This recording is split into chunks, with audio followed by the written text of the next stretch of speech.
सुना है हमने शरणागत को अपने गले लगाते हो। अरे ऐसा भी क्या मांग लिया जो देने से घबराते हो। चाहे जैसे रखो मेरे कान्हा, बस होती रहे मुलाकात। देना हो तो दीजिए जन्म जन्म का साथ। देना हो तो दीजिए जन्म जन्म का साथ। मेरे सिर पर रख दे कान्हा अपने दोनों ये हाथ। देना हो तो दीजिए जन्म जन्म का साथ। जय श्री कृष्णा। जय श्री कृष्णा मेरी सोल फैमिली। आध्यात्म आपके अपने चैनल पर मैं नंदा आप सबका बहुत बहुत स्वागत करती हूँ। भगवान श्री कृष्ण से अगर कुछ मांगना है तो उनका साथ मांग लीजिए, फिर अपने आप सब कुछ मिल जाएगा, सब कुछ अपने आप प्राप्त हो जाएगा। जो एक श्रेष्ठ जीवन के लिए आवश्यक चीज़ें होती हैं उससे कहीं अधिक आपको प्राप्त हो जाएगा। परंतु इन सब को छोड़ करके मांगना है तो श्री कृष्ण का साथ ही मांगना चाहिए। हम इनके बिना जी सकते हैं, पर कृष्ण के बिना हमारी जीने की आदत ना हो, ऐसा अपना स्वभाव, ऐसा अपना कर्म और ऐसा अपना जीवन बना लेना चाहिए।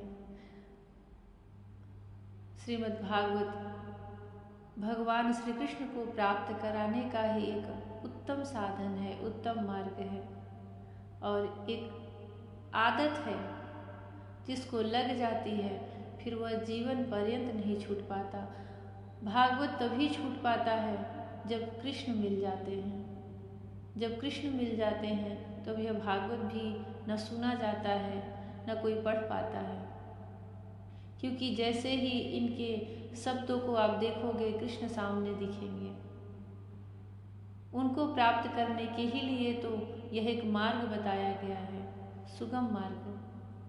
श्रीमद् भागवत महापुराण का जो भी अध्ययन कर रहा है, सुन रहा है, श्रवण कर रहा है, बहुत ही भाग्यशाली उसे अपने आप को समझना चाहिए, क्योंकि विषयों से आपकी एक प्रकार की आसक्ति हट जाती है, तभी आप इस पवित्र पुराण में अपना मन, अपनी सारी भावनाएं, अपना जीवन लगा पाते हो। नहीं तो सामने रखा हुआ कोई कह रहा है, सुन रहा है, आप वहाँ एक क्षण के लिए भी नहीं ठहर पाओगे जहाँ कृष्ण की कथा चल रही है। जब तक कि आपका विषयों में आसक्ति है, आप कृष्ण के भाव को भी स्पर्श नहीं कर पाओगे। भगवान कृष्ण की भक्ति, भगवान कृष्ण का प्रेम बहुत ही रहस्य से भरा हुआ है और बहुत ही कष्ट से मिलता है। श्रीमद् भागवत महापुराण का पंचम स्कंद और नरक का वर्णन चल रहा है। कौन सा पाप करके मनुष्य जीव किस नरक में जाता है और उसे वहाँ पर कैसे दंड दिए जाते हैं।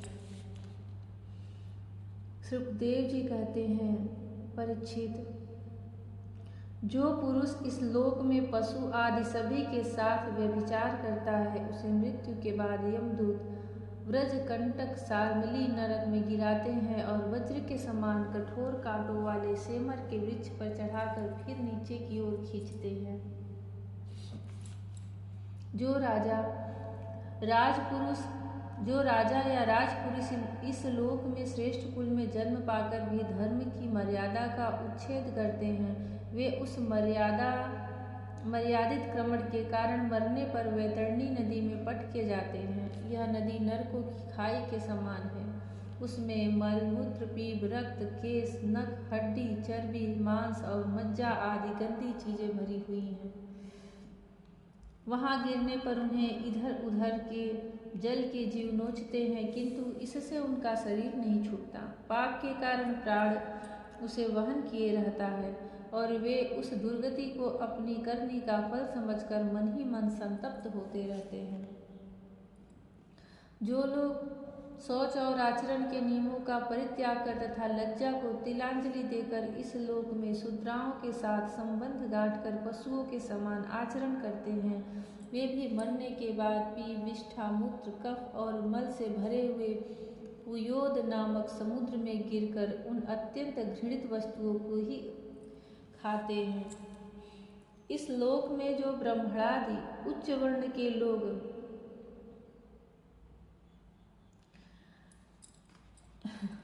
इस लोक में जो ब्राह्मणादि उच्च वर्ण के लोग कुत्ते या गधे पालते और शिकार आदि में लगे रहते हैं तथा शास्त्र के विपरीत पशुओं का वध करते हैं, मरने के पश्चात वे प्राणरोध नरक में डाले जाते हैं और वहां यमदूत उन्हें लक्ष्य बनाकर बाणों से बीधते हैं। जो पाखंडी लोग पाखंड पूर्ण यज्ञों में पशुओं का वध करते हैं, उन्हें परलोक में वैसा विषम नरक में डालकर वहां के अधिकारी बहुत पीड़ा देकर काटते हैं। जो द्विज कामातुर होकर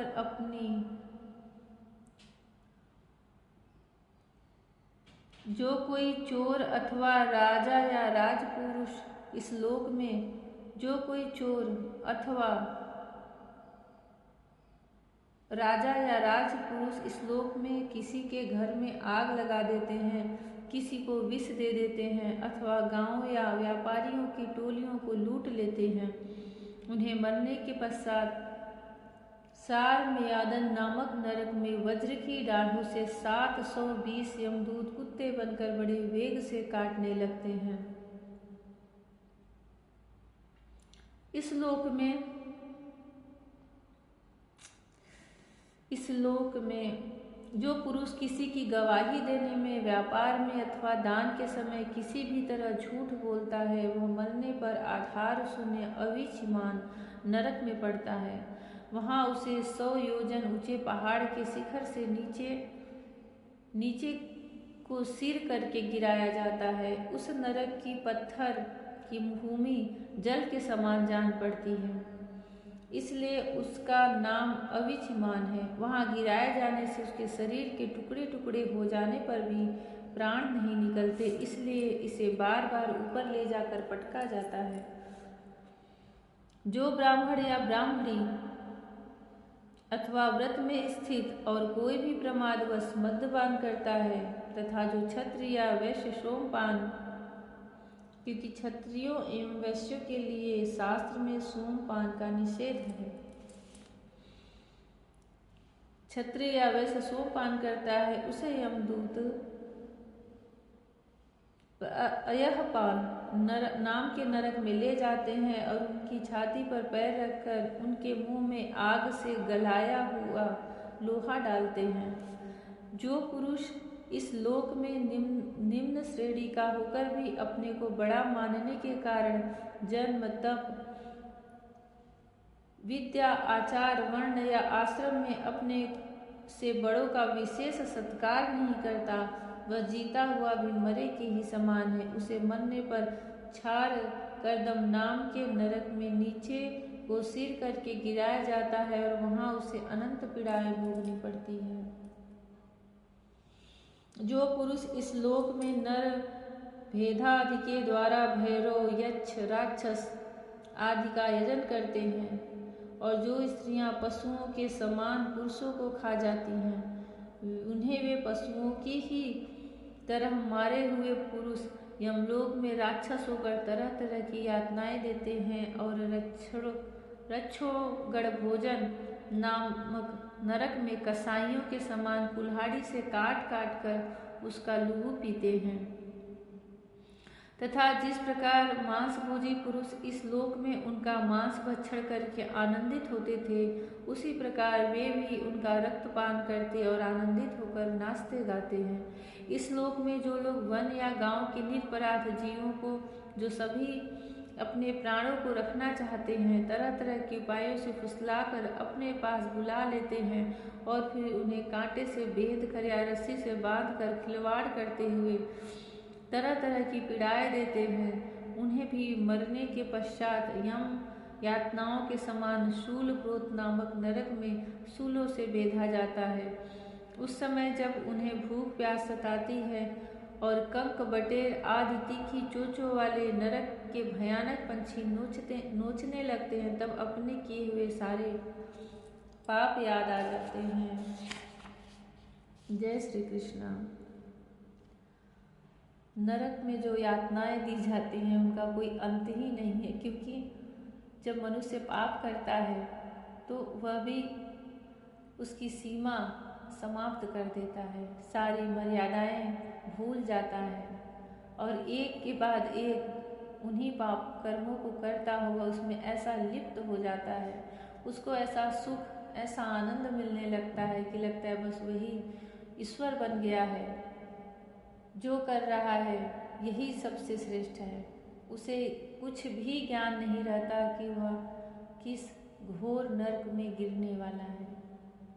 देखिए, आप इन सब से तभी बच सकते हैं जब आप अमर हैं, आपकी मृत्यु नहीं हो रही है। आपकी आयु चाहे जितनी है, 60 साल, 80 साल, 100 साल, उससे भी अधिक, पर एक दिन तो आप ये देह छोड़ देंगे। जब उसके बाद क्या? जब आपका यह शरीर यहीं जल गया, यहीं पे सब गाड़ दिए, फिर उसके बाद जो आपने किए हैं अच्छे या बुरे कर्म, उनको तो आपको भोगना ही पड़ेगा। इसके बाद भी भागवत में लिखा है कि जो बहुत श्रेष्ठ कर्म करके जाते हैं, जो यज्ञ करते थे, भक्त जैसे जो बहुत ही जो उत्तम कर्म धर्म इसमें बताए गए हैं पुराण शास्त्रों में, वह सारे विधि विधान करके जाते थे तो उनको अच्छे लोग प्राप्त होते थे, जो इसके पहले भी वर्णन हुए हैं। वहाँ पे वो सुख भोग करके वहाँ की उनकी आयु जब समाप्त होती है तो धरती पर जन्म लेते हैं, तो यहाँ भी बहुत श्रेष्ठ कुल में जन्म मिलता है, जीवन सुखमय रहता है। जैसा उन्होंने कर्म किया, अगर वह बहुत सात्विक है, भक्त थे, भक्ति में थोड़ी चूक रह गई थी, तो जन्म मिलते ही उनको फिर से भक्ति प्राप्त हो जाती है और एक जन्म ऐसा आता है कि वैराग्य लेकर भगवान को प्राप्त हो जाते हैं। वह हर जन्म पर जन्म बढ़ता जाता है। जब नया जन्म मिलेगा तो पिछला कटता जाएगा और उनकी वो श्रेष्ठता बढ़ती जाएगी। जैसे किसी को लक्ष्मी की चाह है तो उस धन से उन्होंने भगवान का यजन किया है, सत्कर्म किए हैं, तो वहाँ भी उन्हें सुखपूर्वक जीवन मिलेगा दूसरे लोकों में, और यहाँ भी अच्छे संपन्न घर में जन्म होगा और यहाँ भी धनवान रहेंगे। जैसे जिसकी कामना रहती है जीव की। और जब कोई भक्त होता है, भगवान की भक्ति कर रहा है, पर इतनी भी भक्ति नहीं प्राप्त हो पाई है कि भगवान को प्राप्त कर ले, तो जब उसका दूसरा जन्म मिलता है तो वह भी बहुत श्रेष्ठ कुल में, श्रेष्ठ बुद्धि के साथ, श्रेष्ठ आचरण के साथ। यह इसीलिए तो कहा जाता है कि अगर आपको कोई ऐसा व्यक्तित्व दिख रहा है जिसके पास अच्छा कुल है, धर्म है, मर्यादा है, आचरण है, व्यवहार है, तो वो कोई साधारण बात नहीं, उसने अपने पुण्य कर्मों से उसे कमाया हुआ है, तभी तो आपको यह सब कुछ मिला है। ऐसे ही जो बहुत पापी होते हैं, नर्क में जाते हैं, नर्क के यातनाएं भोगने के बाद भी उन्हें इस धरती पे जब जन्म मिलता है, यहाँ भी बचे हुए पापों को ही लेकर आते हैं। फिर आपको भी यहाँ पे बहुत सारे लोग ऐसे दिखने को मिलते हैं जो कष्ट में हैं जन्म से ही, तो कहीं न कहीं वह उनका प्रारब्ध ही रहता है, उनकी बुद्धि वैसी है, अभी भी उनके अंदर प्रारब्ध पूर्व जन्म का है, तो वैसी ही पाप बुद्धि सोच रही है, दुष्ट बुद्धि है, गलत ही सोचती है, बुरा ही सोचती है, तो वह भी उनके ही पूर्व जन्म के जो पाप है उनकी कमाई और उसी के साथ वो जन्म लिए हुए हैं।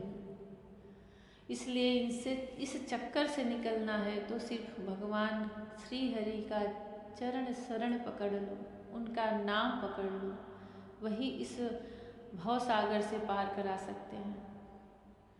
जय श्री कृष्ण, जय श्री राधे, हरि ओम।